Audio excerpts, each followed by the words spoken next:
With an inspired act of roster-building artistry, Buffalo Bills general manager Brandon Beane has created a masterpiece.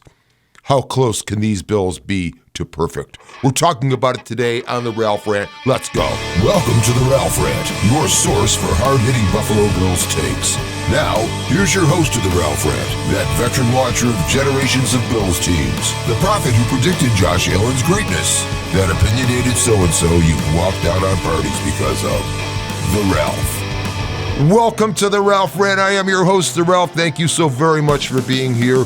We are talking today about Brandon Beane's masterpiece. Yes, what I consider to be the Bills' best roster since Sean McDermott and Brandon Beane showed up at One Bills Drive. I think this is far and away the best roster we've seen in that time period. And we're going to talk about it today from a number of standpoints and get out the reasoning as to why this roster is so good and how this team might be perfect, perhaps. But before I get too deeply into it, I have to give a huge shout out and thanks for all the support the channel has seen over the past 2 or 3 weeks.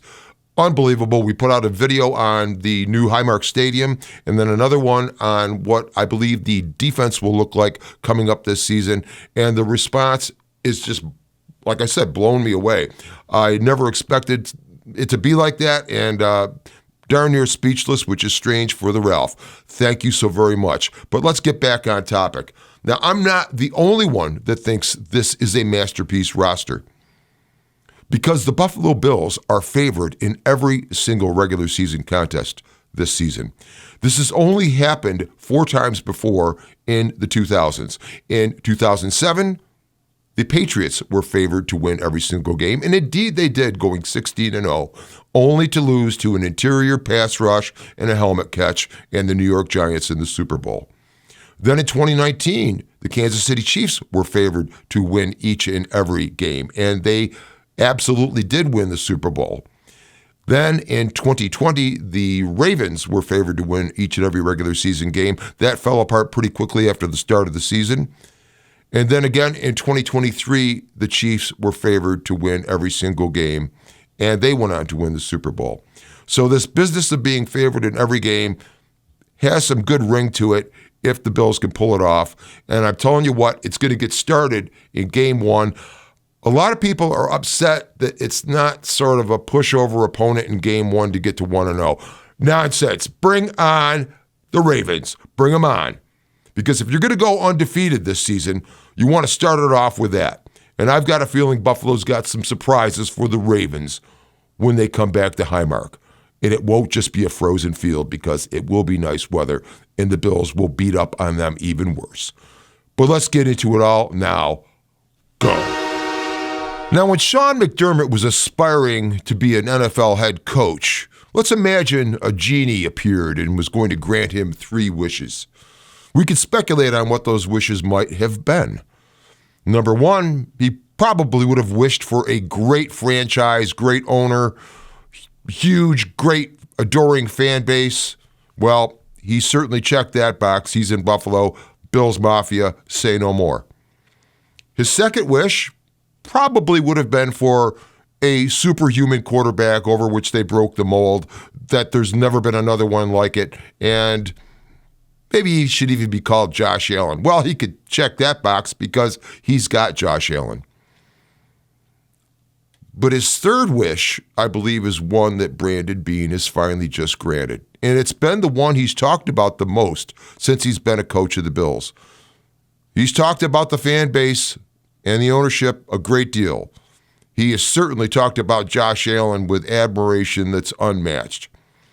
But if you ask Sean McDermott, the most important thing to a football team is the trenches, the offensive line and the defensive line.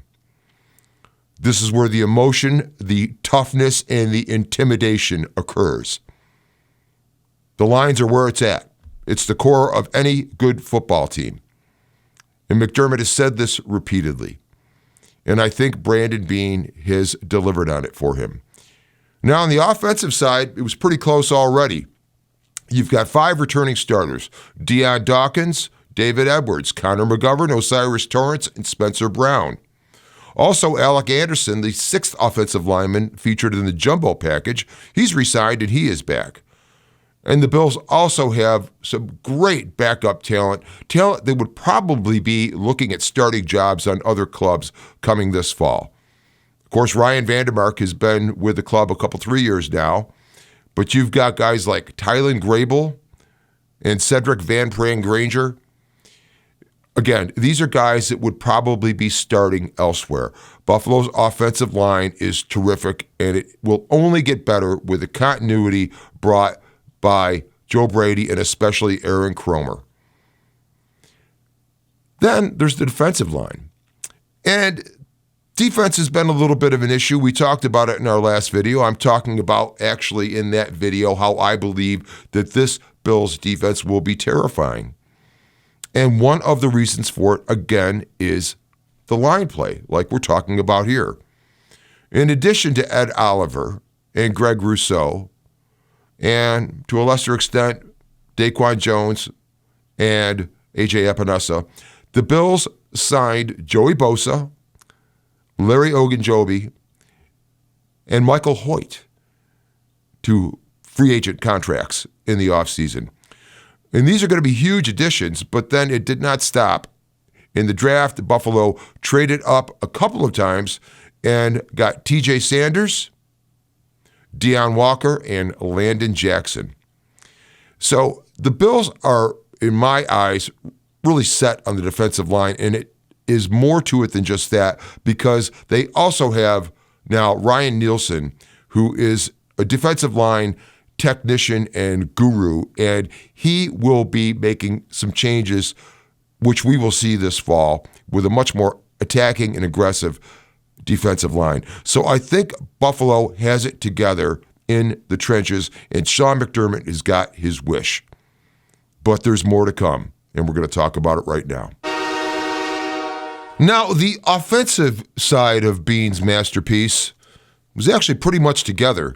And although we started off last year thinking, well, we needed receivers and it was going to be sort of a rebuild or retooling or something or other last year, the Bills just went and scored 30 or more points in 8 straight games and actually outscored every team in the league when you consider the playoffs.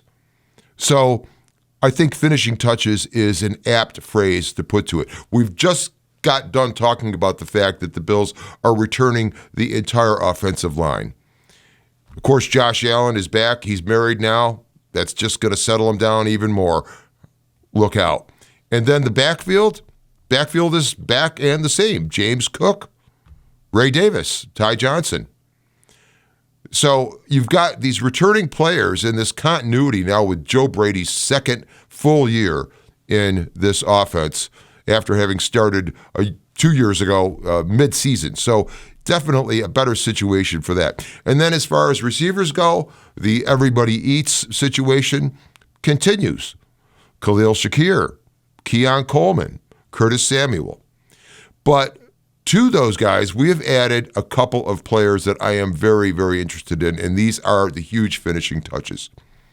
First of all, Josh Palmer, who comes to us from the Chargers. Palmer, he's not explosively fast. I think he ran about a 4.5, 140 in the combine, but he is a route running technician. I think we're going to see ability for him to get open that was similar to what we saw from Cole Beasley in years past, except he is more explosive than Cole Beasley. I think he's got better hands, and he's just a better technician all around. So that's very exciting. That was a missing part for Josh over the last couple of years. Khalil Shakir kind of fulfilled that role, but a for sure third down target, no question, is going to be open. That would be a big thing for the team. And next we have Elijah Moore. He's a second-round pick that has kind of languished for 3 or 4 years, I believe. He was with Cleveland. He has suffered from lack of decent quarterback play. But he's a burner. He ran a 4.35, I believe, at the combine. He can get downfield. He is a downfield threat like we did not have last season. So you've got two guys coming in, Josh Palmer and Elijah Moore, that are not only good, but they are fulfilling roles that really weren't filled last year in this offense that was so great as it was. So I'm anticipating great things from the offense, and definitely these were just finishing touches. And we haven't touched on the tight end room yet. Dalton Kincaid and Dawson Knox, of course, are back. Tight end 3 will certainly be Jackson Hawes. He was drafted late, but he comes to us as a pure blocking tight end, the best blocking tight end in the draft. He was a monster in college blocking, and the Bills anticipate using him on special teams. But I got to tell you, in the OTAs, he was catching everything that was thrown his way.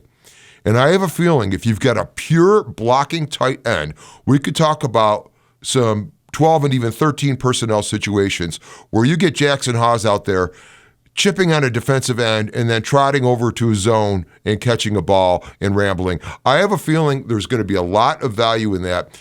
And I think when you talk about what Joe Brady likes to see, if he is into the 12 personnel situation, and if he can run that 12 personnel, but run so many different looks out of it, everything from throwing downfield to just tossing over the line to a tight end to zone runs with James Cook or Ray Davis, that's going to be great. So I think, yes, this offense is a masterpiece, the finishing touches being those receivers. Now let's talk about how the defense will be a masterpiece. Stick with me. So the offense only needed finishing touches to become a masterpiece. But let's talk about the defense, because I think far more of a renaissance has occurred here. And it started pretty much as I explained in my last video, the Nielsen ratings video, that the Bills got this going with bringing aboard Ryan Nielsen, a senior defensive assistant, who is going to be doing a lot with the defensive line in terms of installing his philosophies. It will be a lot of 3-tech guys playing inside. You've got big defensive ends outside. It's a one-gap scheme where we're attacking and trying to penetrate rather than reacting to offensive linemen. We will see a lot of stunts, a lot of games, a lot of interesting pressures, a lot of different looks from the defensive line. But it doesn't stop there. Of course, we have brought back all of the linebackers. We've got Matt Milano, Terrell Bernard, Dorian Williams, and a couple other guys, obviously, but those are the main 3 there. And then we also have brought aboard some interesting guys in the defensive backfield. Drafted were Jordan Hancock and Dorian Strong, who both look very positive. Both will probably make this club. And I would say that there might be a situation where DeMar Hamlin and Cam Lewis might be looking for a roster spot when it comes time, because these draft picks are pretty good. And then, of course, we've got Taylor Rapp returning, obviously, but then also Cole Bishop, who hopefully in this offseason has gotten himself into the playbook enough where he's stepping out onto the field in training camp and he's not thinking, he's just reacting and playing. I think we'll get there. Sean McDermott is still the safety whisperer. I've never had to worry about the Bills' defensive backfield. And another interesting note is the fact that there is no film on this Buffalo Bills defensive line operating under this Ryan Nielsen scheme. And that's of particular interest with the very first game of the season, the Sunday night contest, where Buffalo will host the Baltimore Ravens, who, of course, will be in town for revenge. They will be all fired up. They're going to try to run the ball down Buffalo's throat, and Ryan Nielsen will have something waiting for them. I fully expect to see run stunts, run blitzes, some interesting games that will stymie that run game. And Baltimore won't know it's coming. They won't know it's coming. And this is important because if we're going to talk about the possibility of a perfect season for the Bills with this masterpiece roster, it will be obviously important to win that first game, of course, but winning it against the Ravens will set a tone for the rest of the season. So yes, I believe this is a defensive renaissance and part of the masterpiece. Let's continue. Again, I see this as a renaissance. There are so many new players that have come in, and we talked about those in the last segment, but I think there's some game wreckers on this defensive line, and I think it is also a masterpiece. Yes, it will have to be proven, but the Ralph knows they're going to be great. Let's move on. Now, a study of the masterpieces from any of the greats such as Da Vinci or Rembrandt or Monet would result in a conversation, amongst other things, about complementary colors. Complementary colors are important in paintings. And in the NFL, complementary football is what wins. And this is Sean McDermott's dream. Complementary football really answers all of the questions, and it's really defined as the two squads, offense and defense, accenting each other's strengths and protecting each other's weaknesses. And a great example of this can be the Bills' offense going out, getting up by a couple of touchdowns, and then the defensive line being able to tee off on a quarterback trying to play catch-up and exert pressure and pass rush and so forth. So that's complementary football. And I believe the Bills are in a position now with this masterpiece roster to be able to execute this very well. We saw hints of it last year. How many games did we see Josh Allen sit out part or all of a fourth quarter or even more because the Bills were so far ahead? Now, the issue, of course, arose in the playoffs, where Buffalo got played pretty close by the Ravens. A dropped ball by Mark Andrews kind of seals the deal for the Bills. And then, of course, Buffalo's unable to get pressure on Patrick Mahomes in the AFC title game. But I think what we're going to see is complementary football really being enacted when we get into this season. Certainly because of the strength of the offense and the offense's record from last year, the continuity that we have, and what we're going to see going into this season, especially with who we have in the receiving room now. And then on the defensive side, with Ryan Nielsen's arrival and a defensive line that's going to look dramatically different from last year, we're going to see complementary football. And that, I believe, is going to be the key to the Bills being successful this season. And there will be times when one squad picks up the other squad. Maybe the offense isn't doing so well, but Buffalo is getting 5 sacks over the course of the football game. Or maybe the defense is getting played a little bit, but Josh Allen scores 48, and it's also game over. So complementary football will definitely be the answer. The whole idea of our defense is to get Josh Allen back on the field to score points. And if this occurs throughout the season, there's no question Buffalo will be highly successful and perhaps might even entertain the thought of a perfect season. And that's what we're going to talk about next. Hang out. So I submit that the Bills have this masterpiece roster going into this 2025 season. And the question that most Bills fans might ask themselves, perhaps if they're locked in a dark room with no one else around and no one to be able to hear, is it possible for the Bills to have a perfect season? Now, most Bills fans won't even utter that question, but I am the Ralph, and of course I'm going to utter the question, because obviously, yes, it is possible. It is not easy in the 17-game season. And certainly back when the Dolphins did it in 1972, they played 17 games total and finished out their perfect season with that 17th game being the Super Bowl. Now, the Patriots did it again in 2007, and now we were in a 16-game regular season. But like we mentioned earlier in the podcast, they were thwarted in the Super Bowl by the Giants. And those are the only 2 perfect regular seasons that have ever been played. There has not been a perfect 17-game regular season. And the Bills could be the first. Now, there's some incentives here. Certainly, both teams that have done it are within the Bills division still, the Dolphins and the Patriots. And of course, there's an extra added item here to discuss, which is in the Dolphins' perfect season, guess what team came closest to defeating them? Of course, it was the Buffalo Bills. The Bills lost 24-23. And they would have won the game had it not been for a horrifying defensive holding call on Bills defensive back Robert James. So when the Dolphins drink their champagne every year, I hope they're toasting Robert James. But I have a feeling they're going to be putting the champagne away because I have a feeling the Bills might challenge for this perfect season this time around.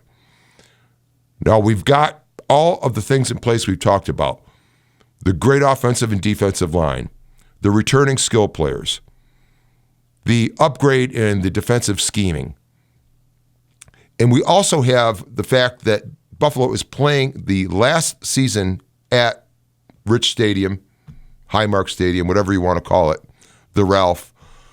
And that is also pertinent because there's history here. There's definitely history. And the Bills would definitely like to close out their time at that stadium with perfection because you want to hang the Super Bowl banner at the new Highmark Stadium week 1 in 2026. So, can you predict that? I don't know. Maybe you don't want to win the last game. We saw last season where Buffalo was beaten by the Patriots in the 17th game of the season, but the Patriots really lost because they lost the number 1 pick in the draft in the process of losing that game. So perhaps you don't want to win it, or you might be just wanting to sit players out at the end.